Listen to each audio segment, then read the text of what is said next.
Bienvenidos a todas y a todos a Psicología Hablante, el programa de radio que aterriza la psicología y traduce los conceptos aparentemente complejos a un lenguaje más amable. Soy Álvaro Mora Pereira, licenciado en Psicología, profesor universitario, escritor y creador y locutor de este programa. En esta tercera emisión de nuestro programa vamos a hablar de un tema bastante complejo. Suicidio adolescente, el tratamiento y la prevención. Y para este tema tenemos un invitado espectacular. Tengo la felicidad, el orgullo de presentar al licenciado Fernando Castiglione, disculpen cómo lo pronuncio, que es licenciado en Psicología de la Universidad de Buenos Aires, actualmente jefe de residentes de Psicología del Hospital General de Niños Pedro Elizalde. Asimismo, ha realizado la residencia infanto-juvenil en dicha institución, es psicólogo en Fundación ADOS, asimismo es especialista en psicología clínica con orientación psicoanalítica de la UBA, diplomado en terapia de familia y pareja de la UNT y en clínica infanto-juvenil de la Asociación Argentina de Salud Mental. Asimismo, es integrante del capítulo infanto-juvenil. Bienvenido, Fernando, a Psicología Hablante. Es un placer tenerte aquí. Hola Álvaro, buenas tardes. Bueno, muchas gracias por la presentación y por poder invitarme y formar parte de esta experiencia radial que bueno, tomando un poco los dichos de tus otras emisiones, me parece que es muy importante poder llevar a la comunidad ciertos conceptos que manejamos académicamente a la gente, más que nada por esta temática que es muy convocante, que es muy demandada y me parece que puede servirle tanto como a los profesionales como a los ciudadanos de pie. No, por favor, gracias a vos. Hoy la metodología va a ser la misma que las veces anteriores. Vamos a ir de lo más general a lo más concreto para poder ir desmenuzando sobre qué es el suicidio adolescente, cómo se trabaja, cómo se previene y algunos signos. Entonces, para poder comenzar con esa temática, por favor, Fernando, hacenos una breve introducción sobre qué es el suicidio. El suicidio, si uno lo pone a definir como si fuera la OMS, que es la Organización Mundial de la Salud, es el acto deliberado de quitarse la vida. El suicidio, específicamente el suicidio adolescente, según la UNICEF, entre los 10 y los 19 años, es la segunda causa de muerte más frecuente, con lo cual es una temática que le convoca y le compete a todos los ciudadanos, a autoridades y a profesionales. Es una temática que ha ido increyendo. Se dice que los varones suelen consumar más los actos que las mujeres y las mujeres realizar más intentos de suicidio. Y es una temática que en los distintos dispositivos que se pueden ver a nivel privado o institucional, ya sea a nivel de consultorios externos, guardia o internación, es el motivo más frecuente en adolescentes. Y cuando hablamos de suicidio, en relación a la conducta suicida, abarca como muchos conceptos. Es como una bolsa que involucra dentro de ello distintos conceptos que puede ser ya sea la ideación suicida, como la elaboración del plan, o la posible consumación del acto. El suicidio en sí es plurifactorial, ¿no? Es como todo lo que es salud mental, es difícil poder determinar una causa unívoca, ¿no? Como claro, que hay una causa A y una consecuencia B. Eso es lo difícil y lo motivante que puede ser esta especialidad, más que nada lo que es infanto, que las causas no son tan fáciles y tan lineales, sino que hay varios factores involucrados que no habría que aislarlo en uno solo, sino determinarlo en su conjunto. Si uno se pone a pensar, la definición de salud mental es biopsicosocial, ¿no? Claro. Yo sé que en la facultad nosotros nos forman de determinados marcos teóricos, pero la verdad que cuando viene el paciente está determinado por un montón de variables que determinan su situación actual. Buenísimo, muchísimas gracias por la introducción. La verdad que sí, hoy en día también con los aumentos de depresión y ansiedad a nivel poblacional, siendo 1 de cada 4 personas va a tener algún trastorno a lo largo de su vida, es algo que nos atraviesa a todos. Y en una población en donde la estructuración psíquica, el aparato psíquico, las emociones son muy frágiles y muy volátiles, trabajar y formarnos acerca de lo que es el suicidio y cómo prevenirlo es algo sumamente importante. Entonces, para poder indagar un poquito más, vos hablaste acerca de ideación suicida e idea de muerte. ¿Cuál podría ser Ujú. esa diferenciación? Bueno, entonces hay diferenciación que le cuesta hasta a los profesionales entender, pero también está bueno que lo maneje la población, porque, a ver, como vos dijiste, la palabra prevención, lo que se intenta es que esto pueda ser abordado también desde la comunidad o distintas instituciones, ya sea el Claro. profesional de salud, como la familia, como la escuela, que es como la segunda casa de los chicos. Entonces, me parece que es importante que lo manejen todos porque esto lo puede detectar un familiar, lo puede detectar un amigo, lo puede Claro. detectar un maestro, ¿no? Que idea de muerte y acción suicida no son lo mismo, parecen ser sinónimos, pero no lo son.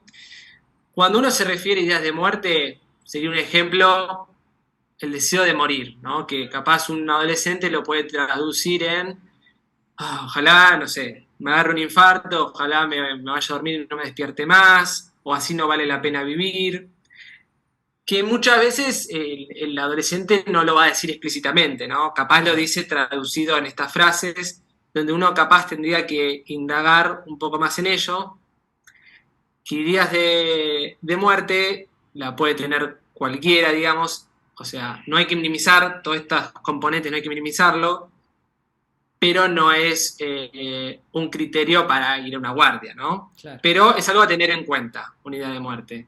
En cambio, la ideación suicida ya implica el deseo de matarse, ¿no? La idea de matarse, ¿no?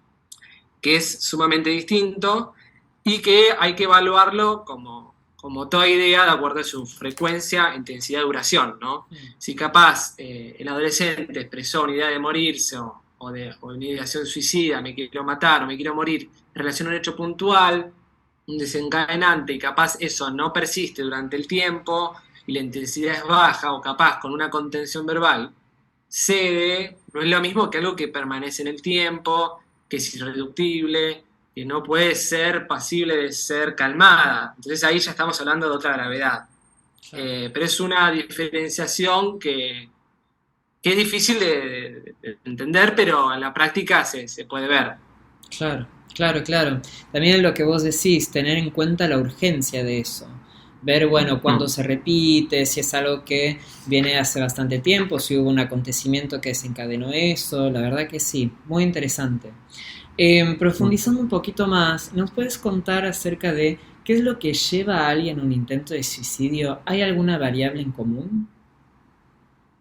En la Hay adolescencia determinadas especialmente. variables en común, más teniendo en cuenta lo que es la adolescencia, ¿no? Una etapa donde, bueno, hay cambios corporales, hay una segunda oleada en relación a la sexualidad, hay también un duelo de los padres de la infancia, una necesidad de a veces confrontar con la autoridad, pero en general lo que lleva a un intento de suicidio es cuando la persona está sufriendo un padecimiento muy grande y Mm. no encuentra otra solución posible que no sea en el acto.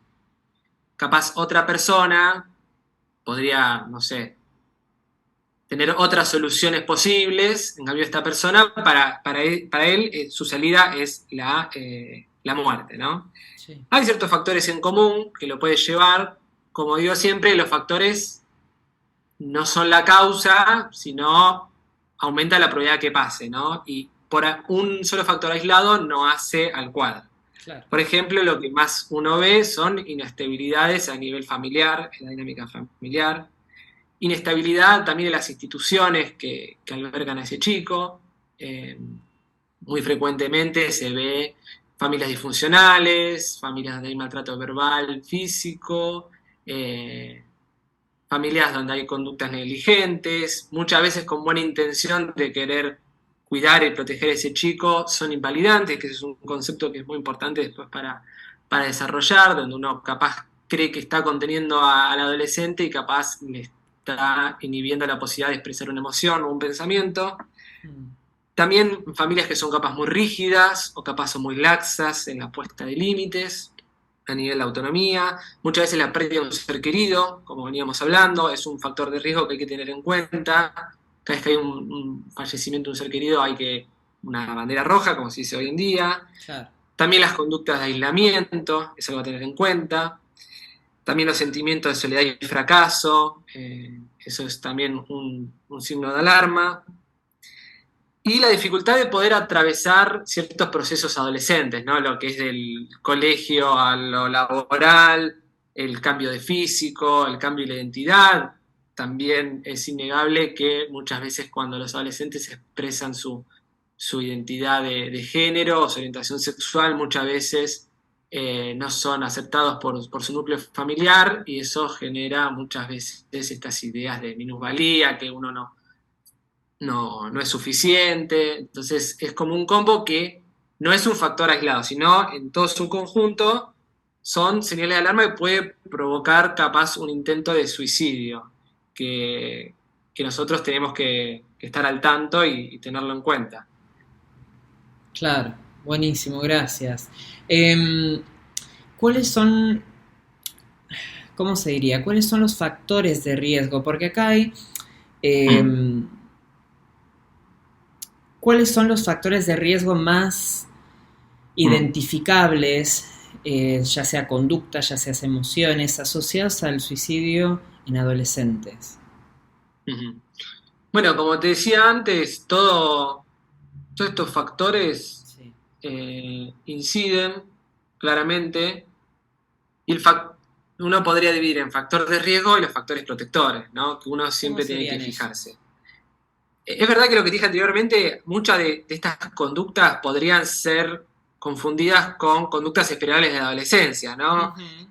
Aislamiento porque quieren conformar su grupo de pares y formar su propia identidad, rebeldía, tristeza. Son cuestiones que son esperables. El tema, como te dije antes, es la frecuencia, la intensidad. Entonces no hay que normalizar capaz conductas adolescentes, es algo a tener en cuenta.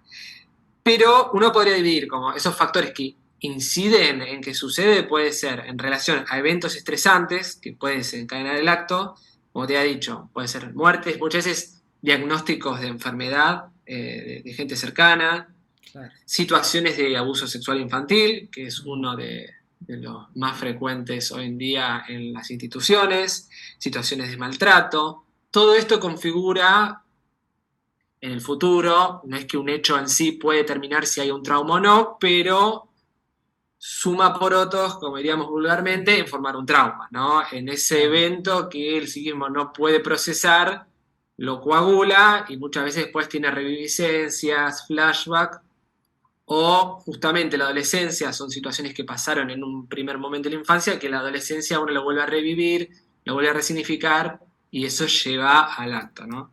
Eh, y todo esto produce muchas veces situaciones de abuso, de maltrato, falla de confianza, ¿no? No lo digo yo, lo dice Winnicott, una falla de confianza en el ambiente. Claro. Entonces, muchas veces este ambiente que es protector, que le dice las emociones como son, se las traduce, no estaría pudiendo acercarse a ellos.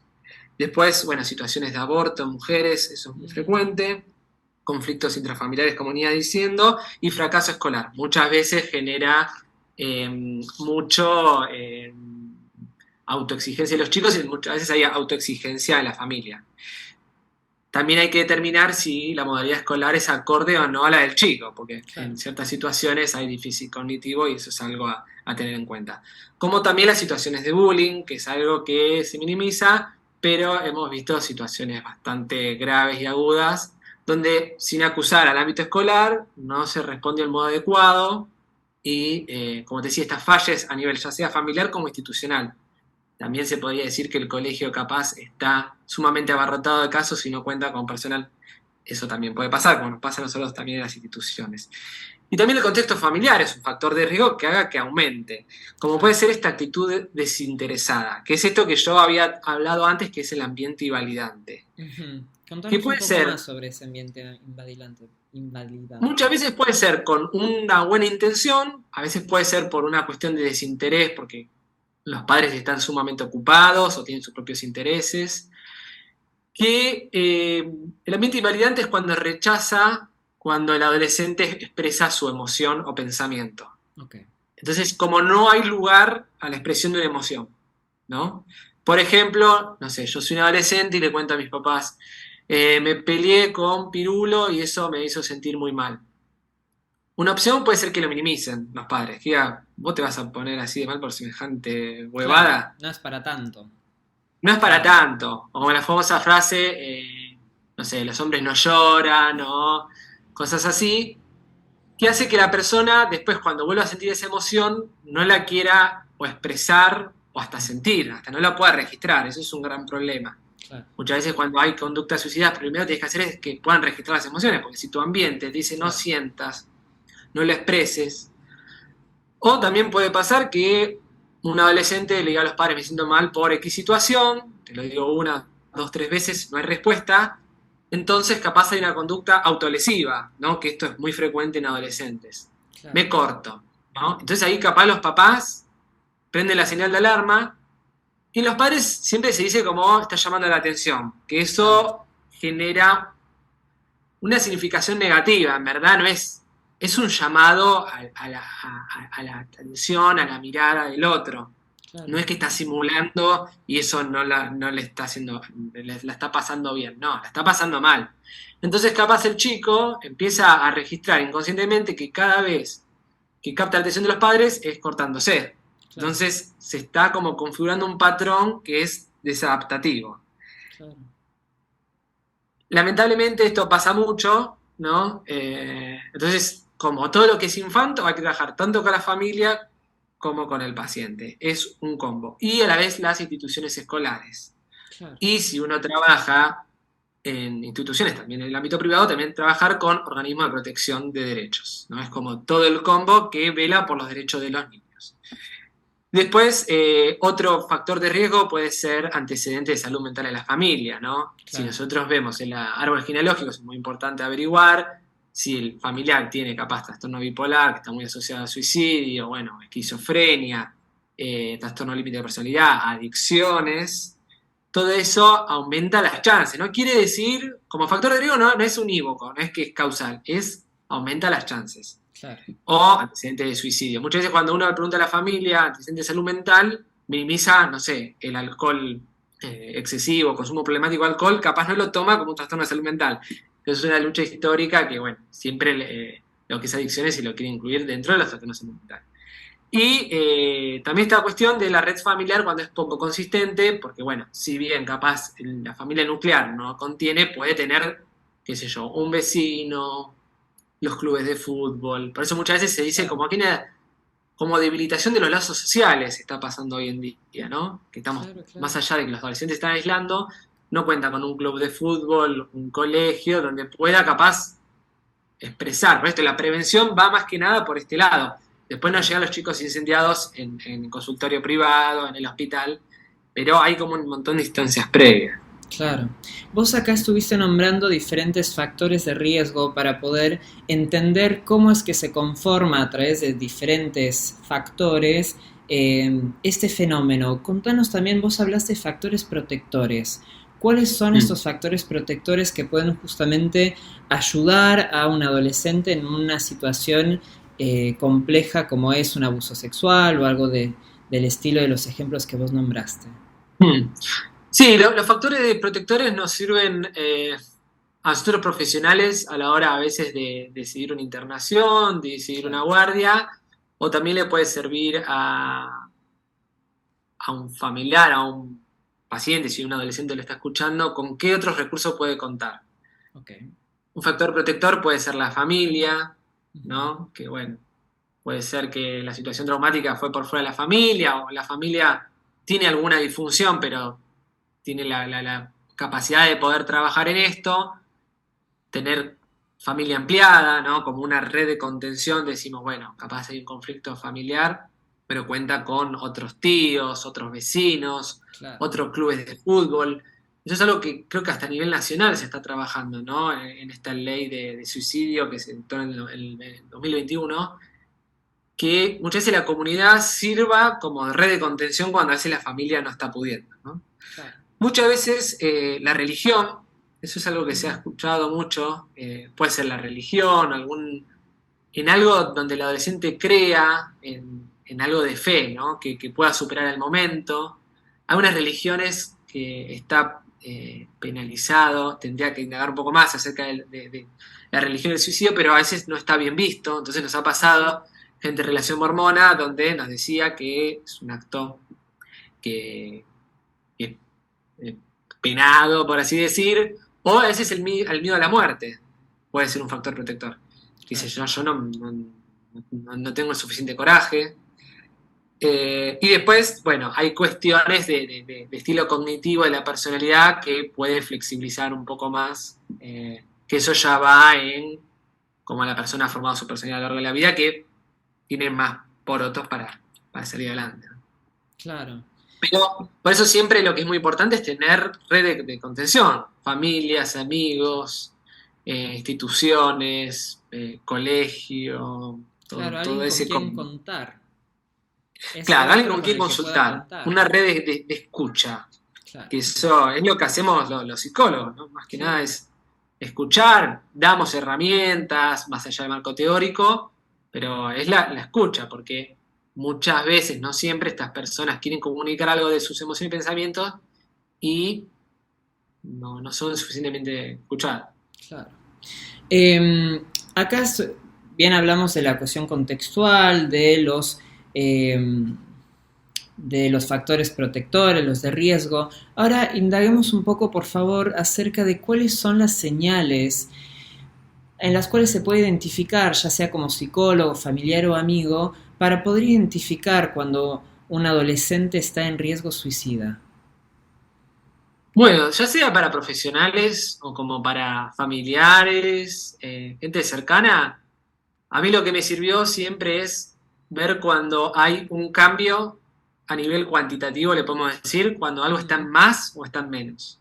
Okay. Por ejemplo, no sé, cuando vemos que una persona come mucho o no come nada, Claro. o duerme mucho o no duerme nada, cuando vemos que hay un adolescente que no se puede concentrar en la tarea, en las clases, cuando el ánimo, la tristeza es muy persistente, lo ves muy irritable, la irritabilidad, que como decíamos antes, es algo que puede formar en un adolescente, pero bueno, es alguien que puede ser irritable porque la mamá le sacó la play o no le da plata para salir. Claro. No es lo mismo que alguien que se irrita a veces sin un desencadenante, ¿no? Claro.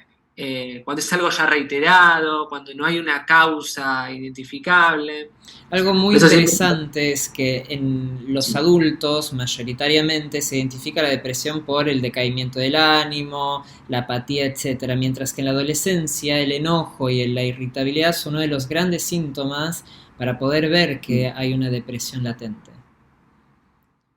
Claro, que muchas veces esta irritabilidad por parte de núcleos familiares es tomado como berrinches. Claro. Eso se escucha mucho. Ah, es un berrinchoso y demás. Entonces, a mí como profesional y a la familia que me puede servir es hacer como un análisis, como si fuera una cinta de una película, de uno es como el detective y pone la lupa. Bueno, hay un hecho que desencadenó esta irritación. Bueno, ¿qué es lo que lo desencadenó? ¿Qué hecho hubo antes? ¿Qué puede haber sido que en el día pudo haber agravado esto? Después de ese berrinche que se hizo, ¿se lo pudo contener? ¿No se lo pudo contener? Pero es muy frecuente que, como decía, son muchos síntomas de la depresión, ¿no? Sí. La baja energía para hacer cosas, la poca voluntad para poder mantener las actividades, esto decía de tristeza, esta cuestión de dejar de sentir placer por las cosas que antes le dejaban hacer, daba placer. Claro. Hacía siempre fútbol y demás, y no, ya no me gusta, ya no siento retribución. Bueno, esas son señales de alarma, ¿no? Y también cuando se empiezan a aislar del grupo de pares, cuando ves que ya no se juntan con sus amigos, tampoco con el grupo familiar, suele pasar que no se lo llega a detectar. Eso es lo que pasa lamentablemente. También si vemos chicos con mucha sensación de fracaso, muchos niveles de autoexigencia, siempre comparando ese cuadro como si fuera una pintura con lo que fue esa persona antes. Si Claro. una persona fue siempre autoexigente, no es lo mismo que alguien que uno ve que está incrementando. Esos podrían ser como señales de alerta en una persona que, si es adolescente, cuenta con el colegio, que es como esa segunda casa que te puede dar mucha fuente de información. Claro. Claro, claro. Y con esas señales de alerta, que haciendo un pequeño resumen para que quede muy interesante, que se hablabas de poder identificar el exceso o ese cambio de exceso o el quantum, de más o de Mm, menos, tener en cuenta, bueno, la irritabilidad, la baja energía, si come mucho, si come poco, si duerme mucho, si duerme poco. Antes habías hablado también de los cuttings, cuando se cortan. mm, Eh, mm. esos son Sí. unos señales muy interesantes y muy importantes para identificar.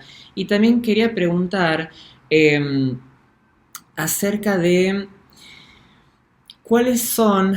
hay un mito social o hay gente que dice que la gente que se suicida, hay muchos que no había ninguna señal, que de repente Mm. de la nada eh, encontraron al ser querido con una carta y no, nunca hubo ninguna señal. ¿Es verdad? ¿No es verdad? En algunos casos sí, en algunos casos no. ¿Cómo se piensa eso? Sí, a ver, no siempre da señales tan explícitas, Ok. ¿no? Pero también hay que, sin culpabilizar, ¿no? Porque también uno cuando hace la posvención posterior al acto suicida, se trabaja el por qué, uno darle una explicación, hay que ver qué pasaba en el ambiente para que no pudo leer esas señales, ¿no? Yo Claro, creo que hay mucho temor en relación a esto, ya sea de la familia como también de los profesionales, ¿no? claro. Es algo que se evita preguntar, muchas veces creo que no se pregunta para no abrir esa caja de Pandora que vaya a saber qué puede haber. Entonces, el primer paso para poder prevenir es preguntarlo, Preguntar. ¿no?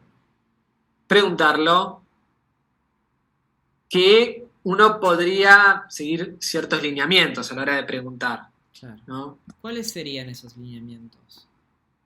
Tendría que haber, lo ideal es que haya una base de confianza, ¿no? Claro. Porque no es el adolescente, ya sea en un tratamiento como con un familiar, tiene que haber confianza. Sí, hay una cuestión de enemistad del adolescente con su grupo familiar, porque o son muy intrusivos, ¿no? Esta cuestión de, bueno, ¿te querés matar? Bueno, entonces capaz no le preguntaron No, antes claro. cómo estaba, cómo se sentía, eso inhibe muchas veces al adolescente. Entonces es Claro. preparar el terreno fértil para poder hacer esas preguntas, donde uno gradualmente tiene que ir preguntando, en general tratar de no condicionar la respuesta. Entonces uno le puede preguntar, bueno, ¿cómo te sentís? Una Claro. pregunta básica, que eso te puede ir orientando, ¿no?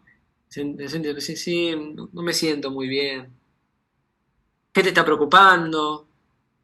Y ahí uno puede ir como ir indagando al punto de decirle, bueno, sentís que ya no te preocupa el vivir, vos qué sentido le encontrás a la vida, no le encontrás ningún sentido, vos pensaste en quitarte la vida, pensaste en Claro. hacerte daño. Sí, pensé, bueno, ¿y cómo? No, bueno, pensé capaz en tirarme, no sé, a la vía del tren, entonces ahí también hay que indagar con qué, ¿no? Con qué método va a utilizar. Claro. Muchas veces puede pasar que es una ideación suicida sin un plan, ¿no? Me quiero matar, pero todavía no hay un plan específico. Que eso no le quita seriedad, ¿no? O Claro. puede ser esta idea de muerte, bueno, me quiero morir. Bueno, pero ¿pensaste cómo morir? No, no lo pensé. Bueno, ahí podemos bajar un poco el nivel de alerta, ¿no? Eh, siempre sin minimizar, pero hay como distintos escalafones, como para determinar el riesgo. Y lo más importante también para prevenir es fortalecer el ámbito de colegio, familia, instituciones, en todos esos recursos. Y siempre evitar la crítica como profesional y como familiar. ¿En qué Muchas sentido veces evitar la uno es crítica? juicioso, eso es algo propio del ser humano, y Sí. somos muy moralistas, entonces, ¿cómo te hiciste eso? Sos un, no sé, un Claro. papanatas, y muchas veces eso inhibe a que después te pueda contar algún otro hecho. Y como vos decías, también hay que tener en cuenta eh, el- cuando un chico empieza a usar capaz muchas remeras manga larga, Sí. y empieza a ponerse muchos buzos, para esto y para otras cuestiones, es una señal de alarma también. sé que hay modas que se usan, pero hay que tenerlo en cuenta. Por más que también lo pueden ocultar en partes no visibles, ¿no? Mm. Profundizando un poco más, vos hablaste justamente de las prevenciones, primero hablar, tener una base de confianza, fortalecer la red, el colegio, la familia.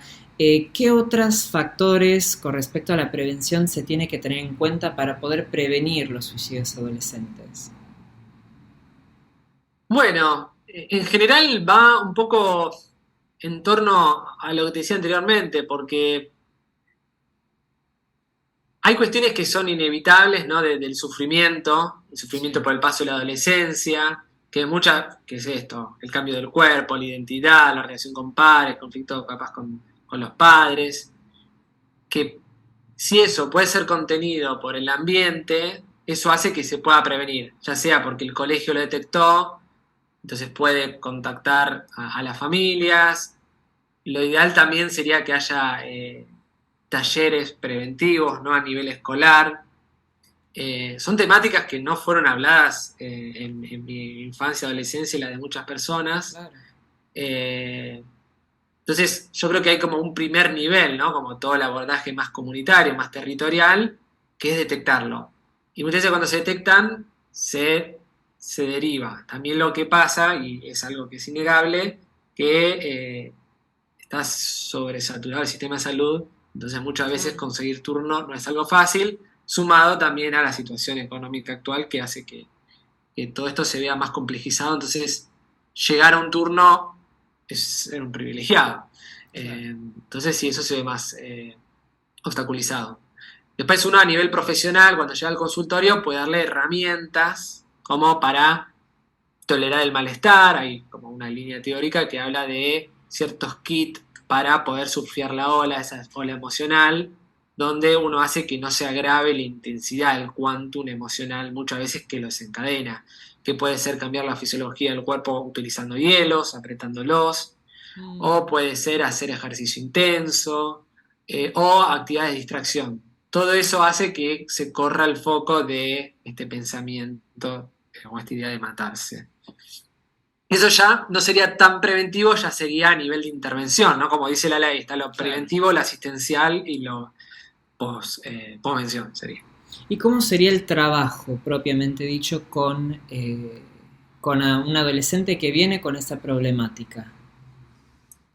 Bueno, el trabajo creo que sería en primer lugar habilitar la escucha, esta Mm. posibilidad que pueda expresar un ambiente de seguridad y confianza. Después habrá que trabajar de acuerdo a las causas o los factores que lo determinan, si es a nivel familiar, trabajar con las familias, si es el trauma, poder elaborar el trauma. Y después uno no lo ve a la cuestión suicida como un diagnóstico, no es una conducta que es desadaptativa, que la persona aprendió para solucionar sus conflictos emocionales, por así decir. Entonces tendría que buscar capaz otras estrategias para poder tener una solución más adaptativa, que puede ser esto, como te decía anteriormente, poder regular la emoción, detectarla, porque muchas veces no distinguen si es enojo, si es miedo, si es tristeza, lo que se encadena, muchas veces detectar ese gatillo, ¿no? Ese desencadenante.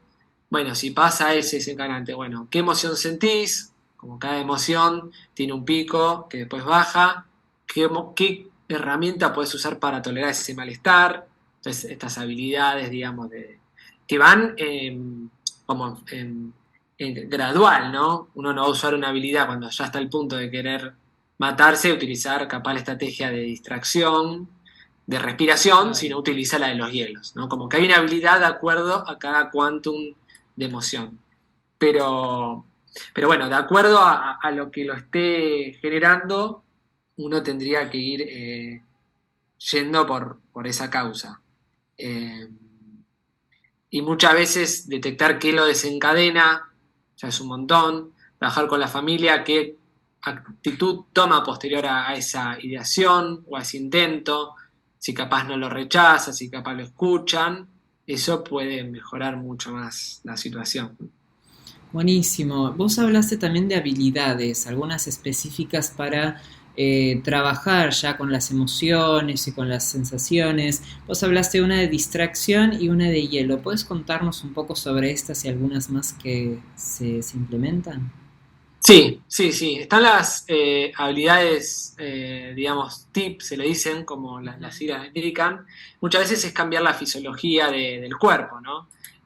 Por ejemplo, cuando la emoción es muy alta, dar una ducha de agua fría, o capaz hacer ejercicio intenso, ¿no? De dar vueltas a la plaza, que muchas veces lo que se trabaja con los adolescentes y con la familia es que si la situación conflictiva está dentro de la casa y es un adolescente que no puede salir a la noche porque es inseguro, hay que adecuar las estrategias de acuerdo al contexto. Entonces, capaz puede ser una tarea de distracción que escuche música, la Claro. música que le sea más favorable. Lo que se trata de hacer es que si la emoción que te invade es la tristeza, no escuches canciones de Arjona, ¿no? Porque si no, Claro. intensificamos Y la sí. emoción. La idea es hacer la acción opuesta, ¿no? Todas estas son como herramientas más de la tercera ola que se suele decir, que toda emoción nos lleva a una conducta, ¿no? La tristeza nos lleva a aislarnos. Claro. No sé, el enojo nos lleva a querer atacar a otro o a uno mismo. Entonces, capaz, en vez de aislarse, bueno, ir a un lugar donde haya otras personas. Si te llega a aislar y quieres escuchar música triste, bueno, escuchar una música capaz que sea muy alegre para vos. Después hay algo que se llama como un kit de seguridad que se suele usar, que es ¿Cómo sería utilizar los eso? 5 sentidos, ¿no? Se le dice un kit de supervivencia, es un poco trágica la palabra, pero bueno, es usar como si fuera un cofre donde la persona utiliza sus 5 sentidos. Capaz puede utilizar una frase que sea motivadora, como si fuera un mantra, ¿no? Que el paciente puede repetir en situaciones de conflicto, ya sea a nivel de su propio pensamiento o en el evento que esté cercano. Puede ser algo que sea agradable al tacto, ¿no? Algo que le sea más agradable, a veces puede también ser el olfato, o bueno, como he dicho anteriormente, la audición, que puede ser una música más agradable. Todo esto es como para surfear la ola. Después, bueno, hay otras líneas de tratamiento, pero muchas veces lo utilizamos más que nada lo que es internación, lo que es guardia, o cuando uno está en el consultorio privado y capaz la situación no amerita ir a guardia, pero bueno, puede utilizar estas herramientas y a la vez trabajar otras cuestiones que pueden incidir en, en estas ideaciones. Claro. Acá recibimos una pregunta de Instagram que nos están escuchando. Verónica nos felicita por el programa y pregunta desde Jujuy, ¿qué podemos hacer los padres para ayudar a los hijos en este tema? Uf, bueno, muchas veces es como profesional no enjuiciarlos, No enjuiciarlos. no culpabilizarlos por lo que sucede. Siempre como profesional hay que ser aliado de los padres. Mm. Luego hay que hacer capaz esta línea, ¿no? Como este fotograma, como a nivel película, Ujú. con los padres a nivel, bueno, ¿qué situaciones puede ser que los causen? ¿Cuáles son los disparadores? ¿Qué conductas posteriores hay? Todas estas habilidades que te nombré anteriormente se suele trabajar con el núcleo familiar, porque, por ejemplo, los hielos tienen que estar al alcance, entonces el padre tiene que estar atento a poner, no sé, la hilera. Mm. Y después también hay espacios con los propios padres, de cómo es esa escucha. Claro. Esta escucha que, como decía antes, invalidante, que probablemente esa escucha invalidante pueda haber sido heredada, ¿no? En sus propias generaciones, que es Claro. algo también a indagar, donde capaz los propios padres tampoco tuvieron posibilidad de expresar sus emociones. Entonces, Claro. indagar con los padres, bueno, vos cómo haces para escucharlo. ¿Vos le das lugar a la escucha o repetís lo que vos ya sabés y lo que vos crees que sirve? Entonces, si vos sos un disco rayado, el chico te está comentando algo, vos salís con otra cosa, o le das tu propia imposición de lo que debería hacer y lo que debería sentir, la persona se inhibe, ¿no? El niño o el adolescente. Claro. Eh, y que también detectar con los padres el registro de la alarma, ¿no? Que muchas veces nosotros le damos como en el hospital lo que se suele hacer es un plan de crisis. siempre se va de una guardia o de una internación con un plan de crisis. Que palabras más, palabras menos, sería, bueno, detectar qué son los desencadenantes que activan todas estas emociones, qué estrategias tiene el paciente para poder tolerarlas y qué formas tiene para pedir ayuda, ¿no? Qué No sé, interesante. vos, por ejemplo, Alba, te Sí, sentís mal. Bueno, ¿a quién le pedirías ayuda?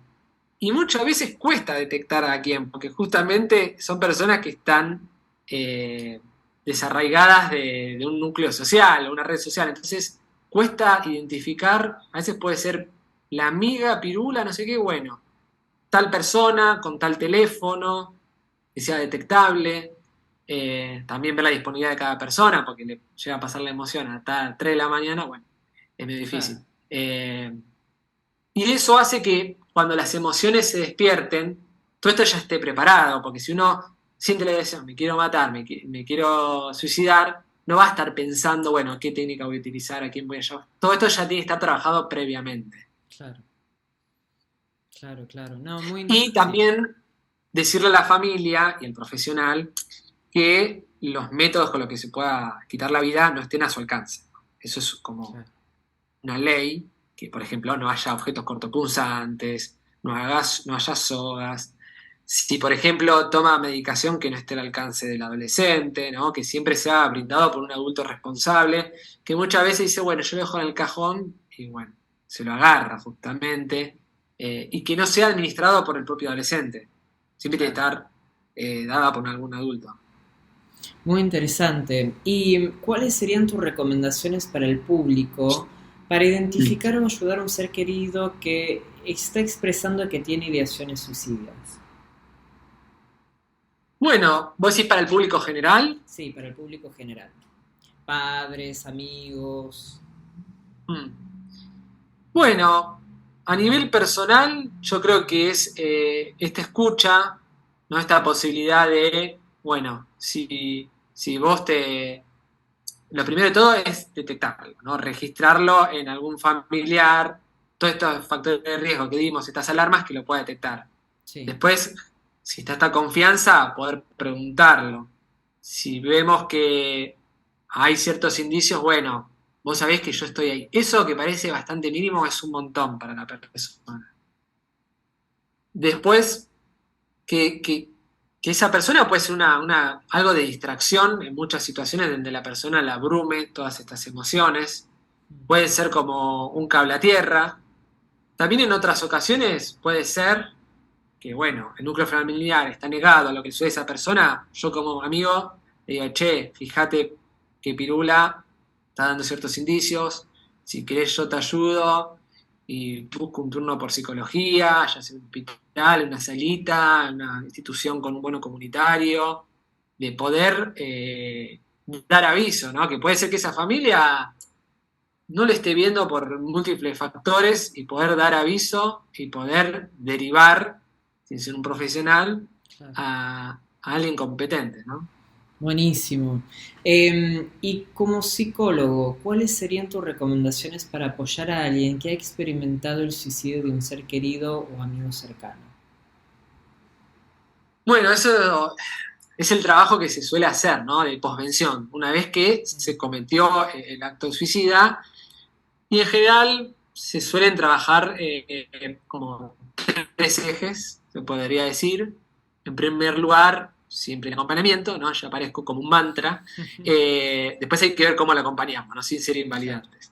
Que no es poca cosa, es poder abordar el enigma, ¿no? Que suele pasar, ¿no? Eso que es tan opaco, que envuelve a toda la familia, de por qué lo hizo, ¿no? Ese claro, enigma que se suele producir, que es una respuesta que uno construye con ese familiar, siempre sin imponer respuestas ni cómo se debería sentir ese familiar, y ver las consecuencias que implica para los allegados, ¿no? Si dejó algún legado.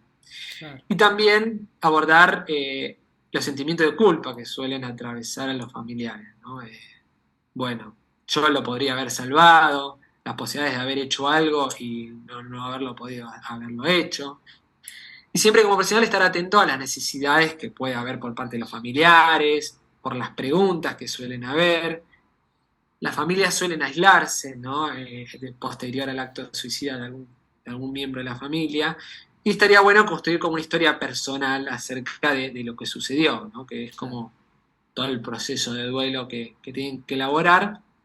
Y siempre tener en cuenta a los hermanos, si es que lo hubiese, los hermanos suelen no ser tenidos muy en cuenta. Suele pasar que cuando hay un miembro de la familia que tiene un trastorno de salud mental, puede ser que el hermano no sea tenido en cuenta. Y muchas veces puede producir efecto contagio, pero puede ser que también se deprima a un miembro de la familia o ese hermano, también es una señal de alarma. Y también hay que hacer un abordaje a nivel colegio, porque puede haber ciertas conductas imitativas por parte de los adolescentes. Bueno, buenísimo. Muchísimas gracias, Fernando, por tu tiempo, por tu conocimiento, por tu experiencia. La verdad que ha sido un placer hablar con vos acerca de esta temática tan difícil, tan compleja, pero creo que nos llevamos un montón, así que agradecerte mucho eso por estar acá en Psicología Hablante, compartir conmigo y con los que están escuchando. Así que agradecerte mucho por toda la experiencia y por venir al programa. No, bueno, agradecerte a vos, es una experiencia sumamente enriquecedora para mí como profesional, yo creo que para profesionales que nos puedan estar escuchando, para la comunidad. Y bueno, capaz es como alguna herramienta para ver cómo detectar estas situaciones, cómo poder indagar, cómo poder ayudar. Eso es algo orientativo y que nos puede guiar a todos nosotros. No, agradecerte un montón. Eh, si quieren seguir a este increíble profesional, pueden ir a su Instagram, que es Psico Castiglione, que igual lo voy a poner en las publicaciones, así pueden seguirlo, hacerle consultas, vayan y síganlo, que realmente es un profesional excepcional. Gracias a vos, Fernando, a todos los que están escuchando.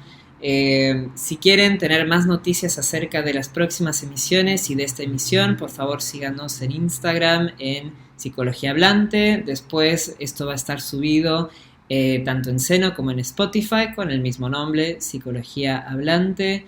Los esperamos muy pronto y estén atentos a las próximas publicaciones de Instagram. Bienvenidos y gracias por sintonizar a Psicología Hablante, una conversación que transforma. Muchas gracias.